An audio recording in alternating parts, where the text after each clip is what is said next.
Boa noite, igreja. A paz, a graça e a paz do nosso Senhor Jesus Cristo esteja com cada um. Deixa eu abrir o meu iPad aqui, né,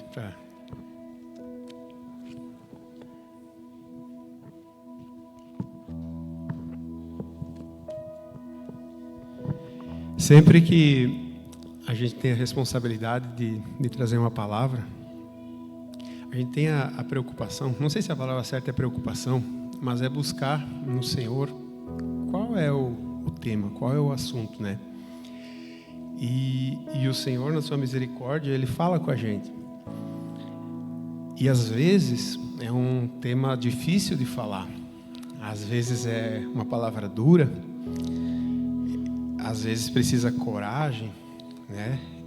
Mas às vezes também não, às vezes é uma palavra mais tranquila. E hoje vai ser tranquilo, podem ficar tranquilos. Que outro dia eu vi que uns irmãos ficaram meio cabelo em pé ali, porque foi meio forte, mas enfim, a gente tem que estar sempre sensível ao que o Senhor quer falar. Abrem comigo a Bíblia no Salmo número 128.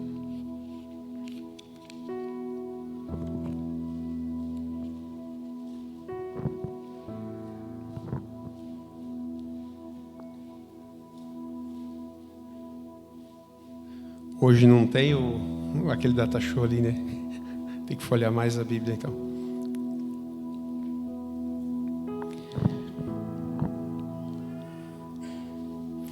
O tema da mensagem é: temer a Deus traz felicidade. Salmo 128. Bem-aventurado aquele que teme ao Senhor e anda nos seus caminhos. Do trabalho de tuas mãos comerás, feliz serás, e tudo te irá bem. Tua esposa, no interior de tua casa, será como a videira frutífera, teus filhos como rebentos da oliveira, à roda da tua mesa. Eis como será abençoado o homem que teme ao Senhor. O Senhor te abençoe desde Sião, para que vejas a prosperidade de Jerusalém durante os dias da tua vida. Vejas os filhos dos teus filhos, paz sobre Israel. Então a pregação de hoje, a palavra de hoje, é uma palavra de promessa. Porque na Bíblia há muitas, mais de 8.000 promessas. E nós não devemos deixar de forma alguma de falar sobre elas e nem crer nelas. Porque Deus é fiel. Aquilo que Deus falou, Ele tem um compromisso com Ele mesmo em cumprir. Ele não deve nada para nenhum de nós, mas Ele tem um compromisso com a sua palavra. E aquilo que Ele promete, Ele cumpre. Então, começando no versículo 1, fala que é bem-aventurado o homem que teme ao Senhor e vive os seus caminhos. Bem-aventurado significa mais do que feliz. Abençoado em estado de grande felicidade e prosperidade. Então essa é a promessa do Senhor para nós. Aqui fala o homem que teme ao Senhor, mas isso não significa que as mulheres não se encaixam aqui, tá? Quem teme ao Senhor e é bem-aventurado, ele vive contente. Ele vive satisfeito. Ele vive alegre. Ele é uma pessoa útil. Ele serve para alguma coisa. Às vezes não é com algo material. Às vezes é uma companhia. Às vezes é ir lá no hospital, passar a noite com alguém que está doente, e às vezes é ajudar a fazer uma mudança. Independente do que for, um homem temente ao Senhor que é bem-aventurado, que é mais que feliz, é alguém útil, é alguém com quem a gente pode contar, é alguém com quem o Senhor pode contar. Aquele que teme ao Senhor e anda nos seus caminhos significa ter uma profunda reverência, admiração e respeito por Deus. Reconhecer a santidade, poder e autoridade divina, levando à obediência e à busca por uma vida justa. Então, quando a gente teme ao Senhor, a gente se preocupa com o que o Senhor pensa, com o que o Senhor quer e com o que o Senhor deixou estabelecido em sua palavra. Temer ao Senhor não é viver de qualquer jeito, mas é buscar saber, é buscar aprender, é buscar se informar. Qual é a vontade do Senhor ao meu respeito ou ao nosso respeito? Não viver de qualquer jeito. A pessoa que teme ao Senhor, a sua vida fala por si só. Ela não precisa se defender. Às vezes você conhece alguém, vamos dar um exemplo, o Joãozinho trabalha lá no banco. E você conhece o Joãozinho. Você sabe que ele é um homem temente a Deus. Aí sai uma conversa que o Joãozinho foi acusado de desviar um dinheiro lá. Para ti, que conhece ele precisa se defender? Não. Porque ele é um homem temente a Deus. Ele não precisa nem se defender. Quem conhece ele sabe que ele não ia fazer isso. Então, um homem temente a Deus, uma mulher temente a Deus, não precisa se preocupar com as falsas acusações. Não precisa se preocupar em se defender ou dar desculpa. Ele sabe quem é. Também vale o contrário. Às vezes a gente vê, vamos pegar agora o Pedrinho, né? Aquela conversa, alguém viu o Pedrinho saindo com uma mulher lá assim, assim. Aí a gente pensa, de novo. Por quê? Porque a sua vida fala por si só. Mas qual é que recebe a promessa aqui? Quem teme ao Senhor. Para o cristão, temor a Deus está na obediência e cumprimento das regras estabelecidas por Ele, pelo Senhor e pela doutrina cristã. Devemos ter atitudes de santidade e pureza, ser fiel a Deus, adorar exclusivamente a Deus como o único Deus, aborrecer o mal, viver uma vida de sabedoria e confiança em Deus.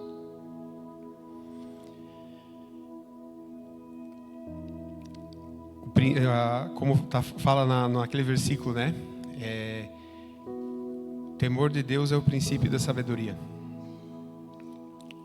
Alguém que é o primeiro passo para ter sabedoria. A partir do momento que a gente começa a temer Deus, a gente começa a ter sabedoria. A única coisa que Salomão pediu foi sabedoria. E todos já ouviram falar de Salomão, né? O mais famoso até hoje, depois de Jesus, né? Nunca ninguém teve tantas riquezas como ele. Enfim, ele só precisou de sabedoria e confiar na palavra de Deus, confiar nos caminhos que o Senhor tem para nós. Às vezes a gente tem os nossos planos, às vezes a gente tem os nossos objetivos, mas esses planos e esses objetivos, embora sejam lícitos, talvez não sejam aqueles planos que o Senhor tem para nós. Então, quando eu temo ao Senhor, eu busco saber, Senhor, qual é o teu plano a meu respeito? Qual é o caminho que o Senhor estabeleceu para a minha vida desde antes da fundação do mundo? Procurar saber e viver nele. Isso nos trará verdadeira felicidade, alegria e satisfação em viver. Vamos abrir ali Filipenses 2, capítulo 12. Hoje tem que abrir.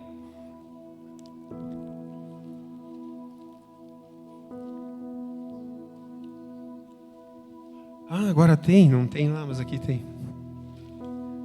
Que bom.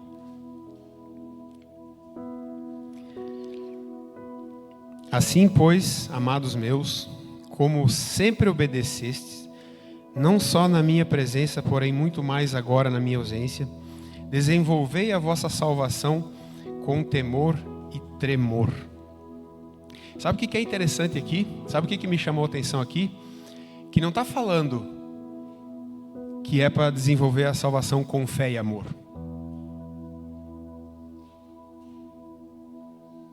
Não é com fé e amor, é com temor e tremor. Sabe por quê? Porque sem temor não tem amor. O amor vem depois do temor. 1 Coríntios 13, quando fala lá do amor, né? Fala que permanece a fé, a esperança e o amor, e o dom supremo, né, é o amor, o maior de todos é o amor. Mas se não tiver temor de Deus, nunca vai conhecer o amor verdadeiro, o amor de Deus. Então precisamos sim ter temor e tremor do Senhor e desenvolver a nossa salvação, ter atitudes, né, de temor e de obediência.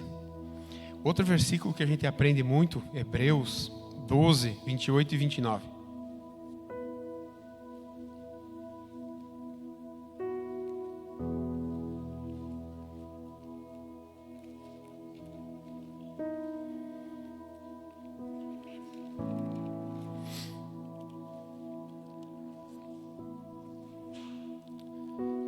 Por isso, recebendo nós um reino inabalável, e tenhamos a graça pela qual sirvamos a Deus de modo agradável, com reverência e santo temor, porque o nosso Deus é fogo consumidor. E uma das coisas que lendo esse versículo me fez lembrar de um acontecimento que foi registrado no Antigo Testamento, segundo a Crônicas 34, quando o rei Osias, eles estavam fazendo uma reforma no templo e foi encontrado o livro da lei de Moisés, que havia se perdido, e alguns anos o povo não tinha mais acesso à palavra do Senhor. E naquele tempo foi achado esse livro. O rei Osias pediu para ouvir, Josias, né? Pediu para ouvir, e foi lido para ele, e ele convocou então todo o povo.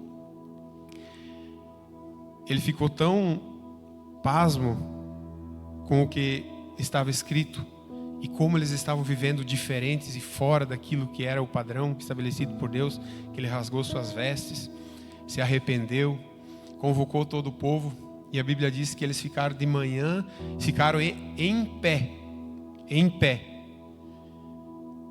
de manhã até a noite, ouvindo a lei do Senhor. Crianças, idosos, pessoas de todas as idades, em reverência e temor à lei do Senhor, à palavra do Senhor.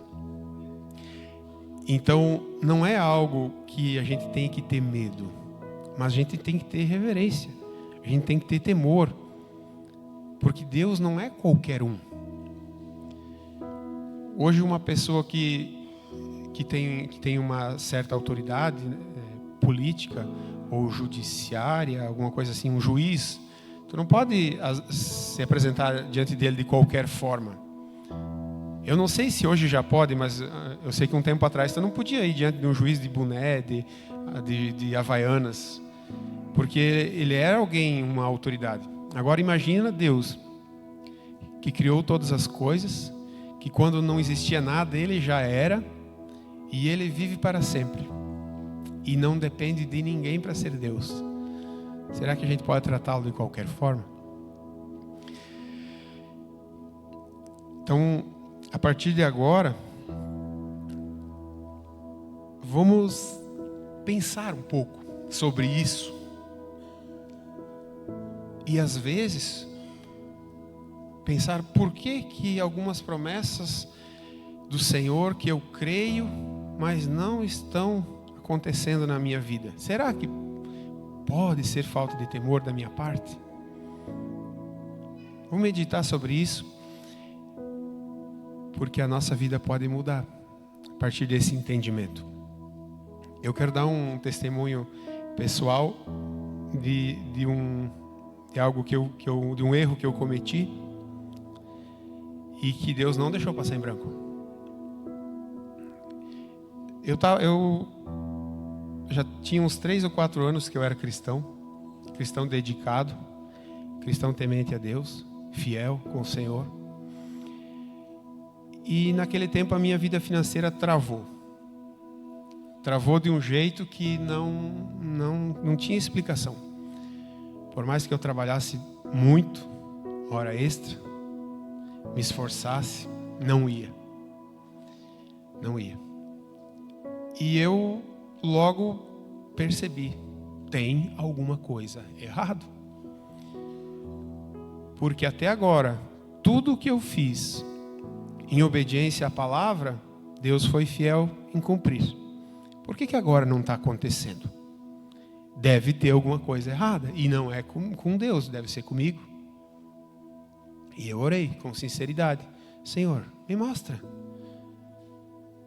Eu reconheço que eu devo estar errado, mas no momento eu não sei onde eu estou errado. Me mostra. E eu fiz aquele negócio de chegar e abrir a Bíblia assim, né? E eu abri em Eclesiastes 5. Pode abrir, se vocês tiverem a Bíblia aí, Eclesiastes 5, versículo 4 e 5.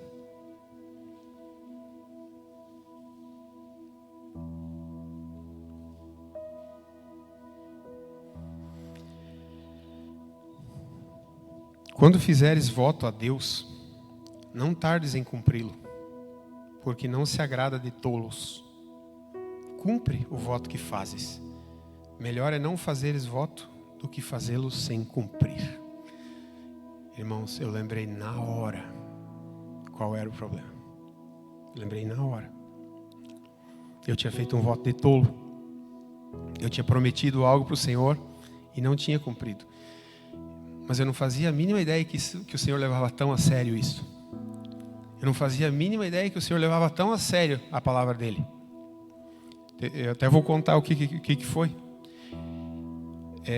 Na época, em 2011, veio um pessoal de uma organização missionária lá de Trindade, Goiás, a MCM. Fizeram um seminário sobre missões. E na época eles estavam com um projeto lá em Camboja. Camboja é um país muito pobre, dominado pelo islamismo, né, os muçulmanos. E as pessoas vivem em extrema pobreza e longe do Senhor. E essa organização missionária entrou lá, tentando levar o evangelho, mas é difícil tu levar alguém dar crédito para ti se tu não tem nada para oferecer a eles. E Deus deu uma estratégia para eles de abrir poços artesianos, porque é um lugar seco, onde não tem água.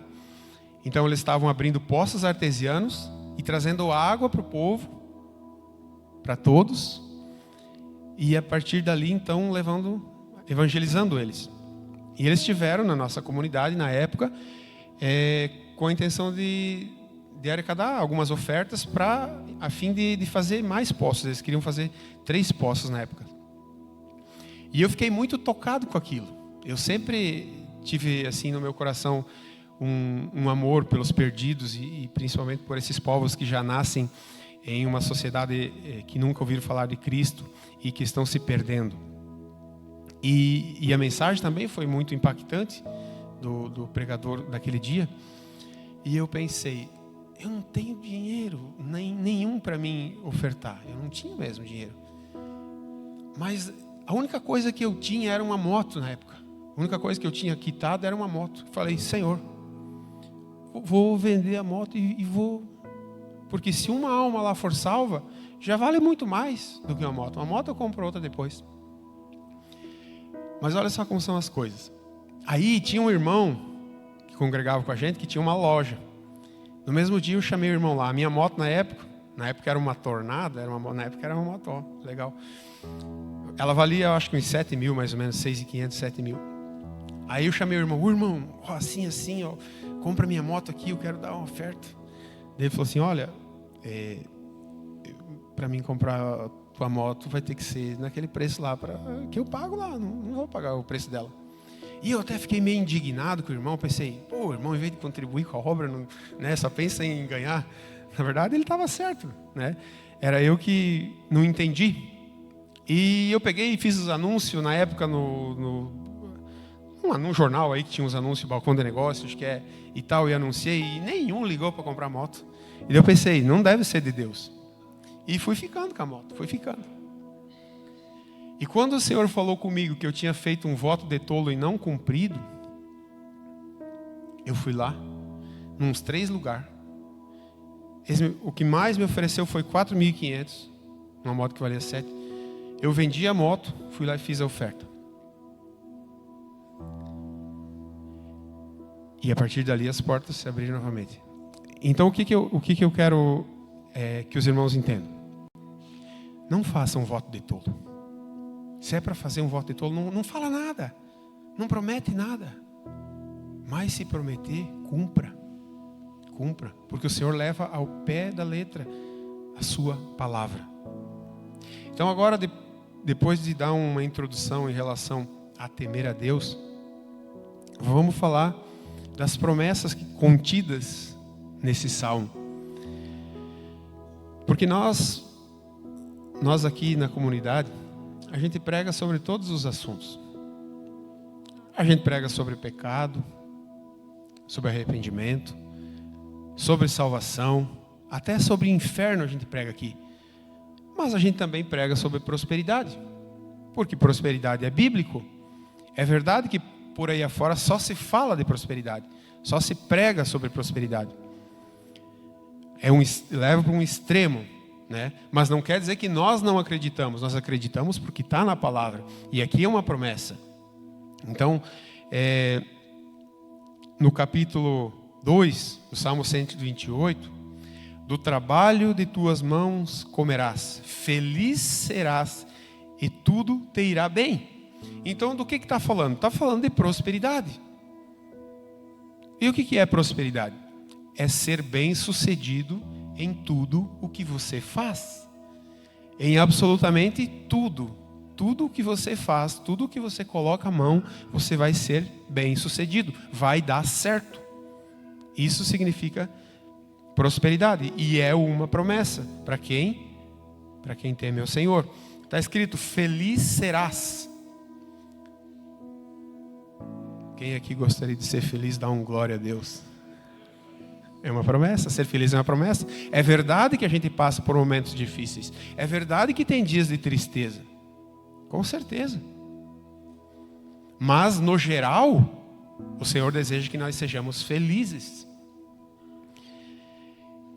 A gente vai ser emocionalmente saudável. Será que tem hoje pessoas doentes emocionalmente? Na nossa sociedade atual? Com tantas informações, com uma infinita psicólogos online e tudo que está ao nosso alcance. E ainda assim, será que pode haver pessoas... Será que existem pessoas ansiosas hoje? Então, feliz serás é quando a gente é emocionalmente saudável, livre da ansiedade, tem bom relacionamento com as pessoas, que é chamado de inteligência emocional. Vocês sabiam que a maior dificuldade das empresas hoje de contratar pessoas nem é capacitação profissional? É a dificuldade de encontrar pessoas que conseguem se relacionar com outras pessoas. A dificuldade de encontrar uma pessoa que você fala o não, ou que você cobra ela, ou exige alguma coisa, e ela aceita, ela entende, ela se submete. Porque as pessoas emocionalmente hoje estão desequilibradas. Literalmente desequilibradas. Eu penso que se acontecer de cair o sistema da internet, que tudo está ligado, por uma semana, Algumas pessoas são capazes até de se suicidar. Porque o equilíbrio emocional delas depende completamente da aprovação que recebe dos outros nas redes sociais. Dos likes, das curtidas. E nós não é para ser assim. Quem teme ao Senhor será feliz, emocionalmente saudável, e não precisa depender destas coisas. Outra coisa que a prosperidade traz, que é algo que nos interessa muito e que é bom, é dinheiro. Dinheiro não é... Prosperidade não é só dinheiro, mas dinheiro faz parte da prosperidade. Eu não sei se você... É normal. Eu acredito, eu sei, na verdade é fato, que todo mundo já passou ou algum dia vai passar por momentos de dificuldade financeira. Nem que seja só para aprender, nem que seja só para sentir na pele. Mas é ruim? Ou alguém gosta de passar apertado? A falta das coisas que a gente precisa, pode gerar estresse, ansiedade e depressão, devido à constante preocupação com a sobrevivência e também a falta de perspectiva. Porque às vezes tu está passando por um momento difícil, mas se tu tem uma perspectiva de melhora, que ano que vem vai melhorar, que mês que vem, que semana que vem, ou que daqui 2 anos vai melhorar, é uma coisa. Agora tu está numa vida, num marasmo, sem nenhum tipo de perspectiva de melhora, acaba com o emocional, acaba com o espiritual, acaba com o casamento, acaba com o relacionamento, acaba com tudo numa pessoa. Então há sim uma promessa de prosperidade sobre as nossas vidas. Há sim. E nós temos que crer, e nós temos que buscar, nós temos que orar sobre essa palavra. Porque como eu falei, eu vou fazer 18 anos que sou cristão, e tudo aquilo que eu consegui obedecer do que está escrito na palavra, o Senhor cumpriu. É verdade que muitas coisas a gente não consegue obedecer ainda, por causa da fraqueza, por causa da falta de disciplina, por causa da preguiça, por causa de muitas coisas a gente não obedece. Mas tudo aquilo que eu consegui colocar em prática, o Senhor cumpriu, o Senhor foi fiel. E por isso eu quero continuar nessa caminhada, procurando cada vez mais obedecer, e quero incentivar cada um de vocês a fazer o mesmo. Porque Deus é fiel naquilo que promete. É nós que erramos, é nós que não fizemos a nossa parte, mas Deus é fiel. Salmo 128, capítulo 3. Tua esposa, no interior de tua casa, será como uma videira frutífera. Teus filhos como rebentos da oliveira à roda da tua mesa. A esposa aqui, ela representada pela videira, é um símbolo de vida, de crescimento e abundância. A imagem da esposa como uma videira frutífera sugere que ela é fonte de bênçãos para o lar, criando um ambiente acolhedor e propício ao florescimento da família. Às vezes, pode dar tudo errado lá no trabalho. Pode dar tudo errado lá na rua. Tu pode ser esculachado, xingado, chamado de feio, de ignorante, de tudo que é coisa. Mas tu chegar em casa e for bem recebido dentro da sua casa, aquilo lá fora, tu esquece na hora. Aquilo lá fora não te afeta em nada. Agora, tu pode ser elogiado lá fora. Tu pode ser bem sucedido lá fora. Tu pode ir bem. Pode estar dando tudo certo. Mas se tu chegar em casa e tiver aquele clima que provavelmente algum dia você já viu, acaba com o resto. Acaba com tudo. Então, aqui tem uma promessa de uma família abençoada. Promessa de uma família abençoada. Hoje, lá no meu trabalho, eu estava conversando com uma pessoa sobre as dificuldades. Ela não é natural daqui, de Santa Catarina, ela veio de outro estado, e ela estava falando sobre as dificuldades que ela passou na vida dela, né? Muito pobre, passou dificuldades, enfim, diversas. E eu perguntei como é que era a cultura familiar da região dela. Se era de família tradicional, como na nossa região, ou se era diferente. Ela falou, não, lá não tem isso de família tradicional. Lá está tudo acabado. Lá é tudo de qualquer jeito. Eu não conheci meu pai, minha irmã não conheceu o pai dela. E daí depois ela falou, quem ajudou nós foi um padrasto que ela teve lá e tal, para não passar fome. Então, em algumas regiões, não é cultural ter uma família tradicional. E a gente pode ver como essas regiões sofrem em todos os sentidos. Economicamente, a própria questão moral, a questão dos abusos, a questão da imoralidade, tudo isso está diretamente relacionado a famílias desestruturadas. E nós, na nossa região, ainda a gente conserva um pouco, já está se diluindo, mas a gente ainda conserva um pouco da tradição judaica cristã, que é de família tradicional, que é a família como a Bíblia descreve. E isso gera, inclusive, riquezas materiais. Não sei se vocês fizerem uma pesquisa, uma análise das cidades mais prósperas, elas foram colonizadas por pessoas que vieram de países cristãos. Já trouxeram essa tradição de família. E isso faz toda a diferença. E além do mais, é a vontade do Senhor, agrada ao Senhor. Mas isso não quer dizer que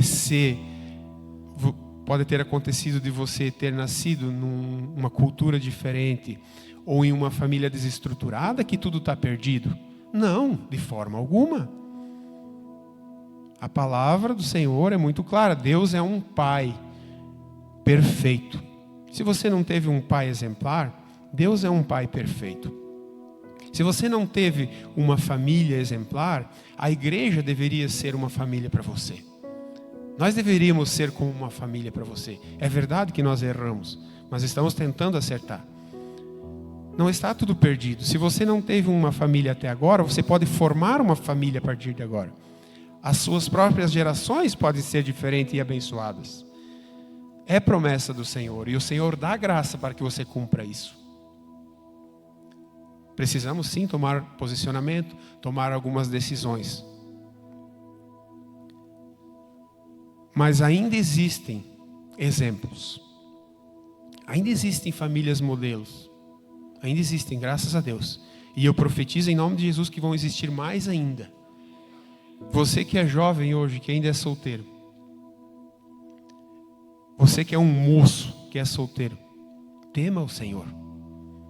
Tema o Senhor. Você não tem noção do que Deus pode fazer, do que pode acontecer contigo daqui a 10 anos, daqui a 15 anos, daqui a 20 anos. Se você é uma jovem que é solteira, ore para você casar ter um marido que tema o Senhor. Mesmo que às vezes hoje ele não tenha, ele não seja financeiramente uma pessoa abastada. Mas se ele temer o Senhor, ele vai ter sabedoria. E se ele tiver sabedoria, em pouco tempo tudo muda. Em pouco tempo, a diferença está ali. Eu estava vendo lá em Malaquias 3:18. E aí verão a diferença entre o justo e o ímpio. A diferença entre o que serve a Deus e o que não serve. Porque tem sim uma diferença. Tem sim. O justo, o que serve a Deus, ele é sim abençoado. Ele é sim diferente do ímpio. Tem que ser visível isso. Tem que ter essa diferença. Nós temos que manifestar isso.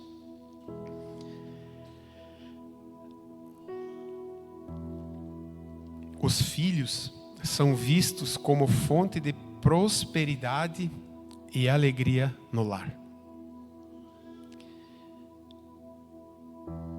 Lá em Deuteronômio 28, foi pregado aqui no domingo, eu não lembro agora quem que foi. Deuteronômio 28, pastor Itamar. Deuteronômio 28 tem uma lista lá. Se você obedecer, você vai ser abençoado no campo, você vai ser abençoado na cidade, você vai ser abençoado nisso, você vai ser abençoado naquilo. E dentro das bênçãos você vai ter muitos filhos. Logo para frente fala, no mesmo Deuteronômio 28, porém se você não obedecer, você não vai ser bem aqui, não vai bem lá, não vai bem naquele outro, e também não vai ter muitos filhos, vai ter poucos filhos. Irmãos, ter muitos filhos é bênção. É um sinal da bênção de Deus sobre a vida de vocês. Medite sobre isso. É um mistério aí. Tem um mistério. Salmo 128, 4. Eis como será abençoado o homem que teme ao Senhor. Temer ao Senhor traz proteção. Proteção em tudo. Proteção em todas as áreas da vida. Proteção na saúde. Proteção de acidentes. Proteção de desastres naturais. Não que nunca vai acontecer nada com a gente. Mas é bem diferente de quem não teme ao Senhor. É muito diferente. Se alguém for viajar, um cidadão comum, que não teme ao Senhor, for viajar e não ora. Aí o cristão temente ao Senhor, ora e diz, Senhor, protege na minha viagem.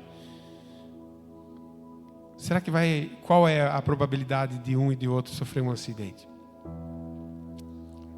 Como eu falei, ninguém está livre, pode acontecer, mas a probabilidade é muito menor. E tem o Provérbios 14, 26 que fala um pouco sobre isso. Provérbios 14, 26.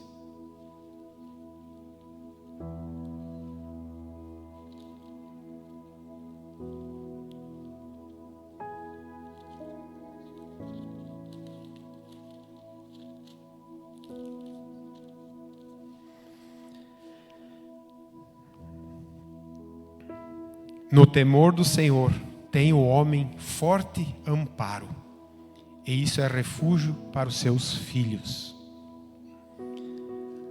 Então, no temor do Senhor há proteção, há amparo, há cuidado, há cobertura. A gente não fica à mercê do acaso das coisas da vida. Há um sentido, há uma direção, há uma orientação, há um destino.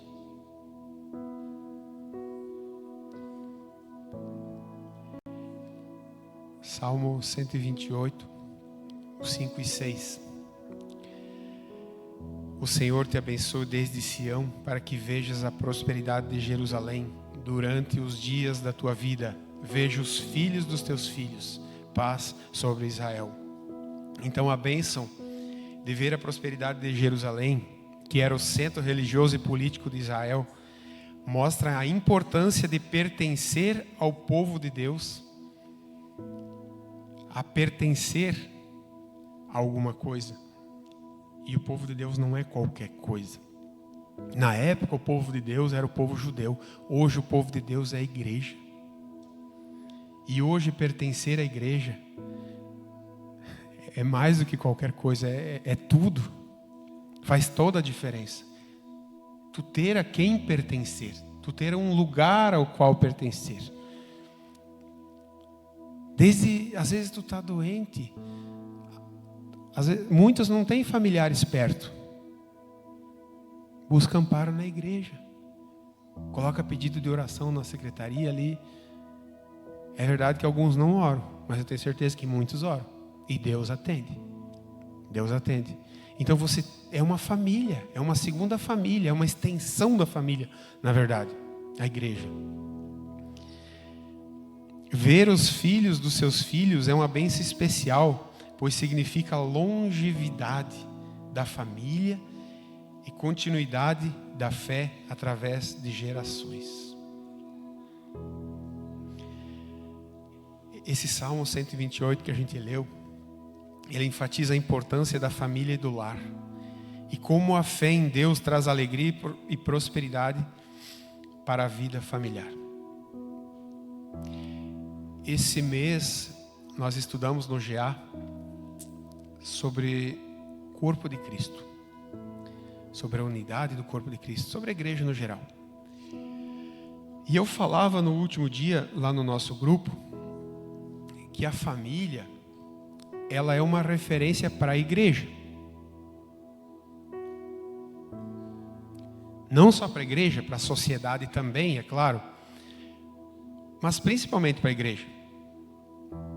Nos tempos bíblicos, e até não muito tempo atrás, as famílias eram grandes. Mesmo quem não era cristão, era 10, 12, 15 filhos. E isso não é mais assim. Nessa época, o homem era o responsável por dar sustento, proteção e destino para a família e para os filhos. Todos eram um e pensavam no bem comum da família. O dinheiro era de todos. E enquanto o filho era solteiro, ele morava com os pais e não recebia pagamento. Mas ao mesmo tempo recebia tudo o que precisava. Então não existia aquele individualismo que existe hoje. Hoje até nos casais, em alguns casos o homem tem o seu dinheiro, o homem tem o dinheiro dele e a mulher tem o dinheiro dela. Nessa família tradicional não é assim. É um dinheiro da família toda.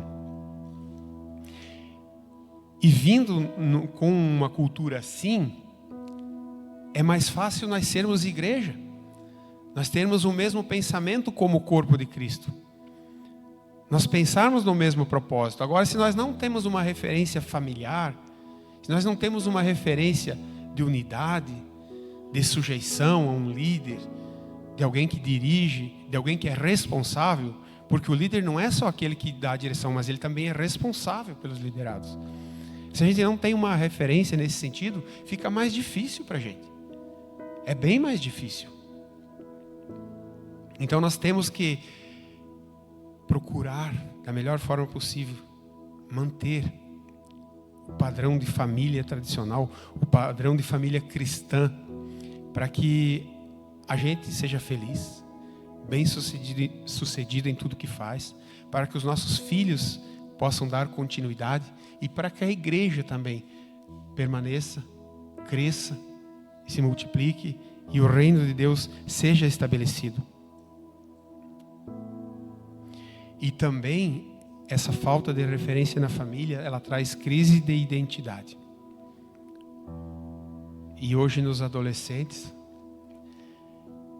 se tu conversar com alguém que trabalha com isso, é um problema bem sério, irmãos. Tá feia a coisa entre os adolescentes, essa questão de crise de identidade. Eles não têm referência de nada. De nada. Aí se manifesta a rebeldia da natureza humana. Só se manifesta. A natureza humana, igual todos, né? Todos os seres humanos têm uma natureza caída.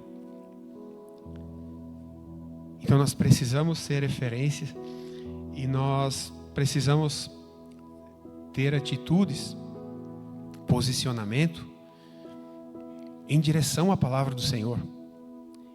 E também confiando nas suas promessas e nos seus benefícios. Porque às vezes a gente tem a ideia de que quando Deus ele pede algo, ou ele cobra algo, é para tornar a nossa vida mais difícil. Não é não, irmãos. É para tornar a nossa vida melhor. Quando tem uma curva lá numa rodovia, dizendo para você reduzir a 80 por hora, é para te dar uma multa ou é para tu não cair no penhasco? É para ferrar com a tua vida ou é para te proteger da morte? E assim muitas vezes não, sempre. A lei do Senhor, a palavra do Senhor é para nos proteger para nos ensinar, para nos dirigir, para nos guiar para uma vida melhor. E não para nos punir ou tornar a nossa vida mais difícil. Então, creia na palavra do Senhor. Se sujeite a ela, que você vai viver melhor. Você vai viver bem. Sem falar na promessa de vida eterna, que é a melhor coisa que tem. Então, Deus é o autor da família. Nós somos seus personagens. E temos um roteiro, escrito por Ele a ser seguido e obedecido. O nosso desafio, enquanto família cristã, é frutificar em meio à crise. Fecundar em meio à inexistência. E em meio ao caos das relações familiares, semear as sementes de Deus, a fim que gerem verdades divinas para as famílias desta nação. Quem crê nisso, dá um glória a Deus. Os irmãos do louvor, se quiserem subindo. Salmo 37.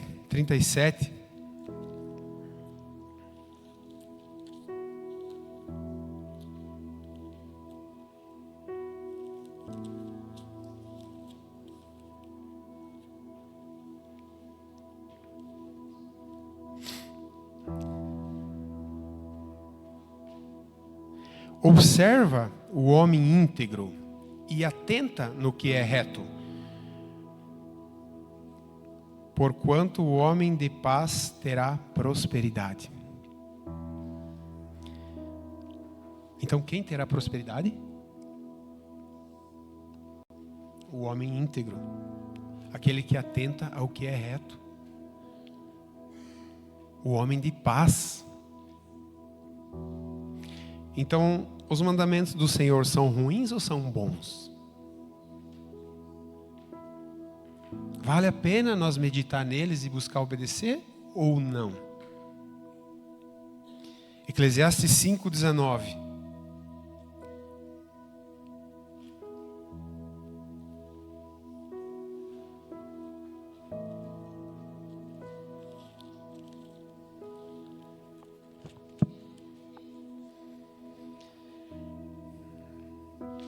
Quanto ao homem a quem Deus conferiu riquezas e bens, Ele deu poder para deles comer e receber a sua porção e gozar do seu trabalho, isto é dom de Deus. Então quem é que dá essas coisas ao homem? Quem? É Deus que dá. Não adianta você trabalhar que nem um doido, fazer hora extra, trabalhar em 3 empregos, que nem o pai do Cris lá. E se você não temer a Deus, não adianta. Então, enquanto os irmãos vão cantar um louvor, medite sobre isso.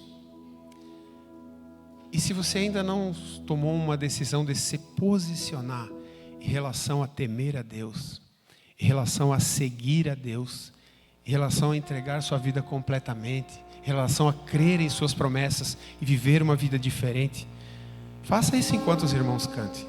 Aí no seu lugarzinho mesmo, pense, fale com o Senhor.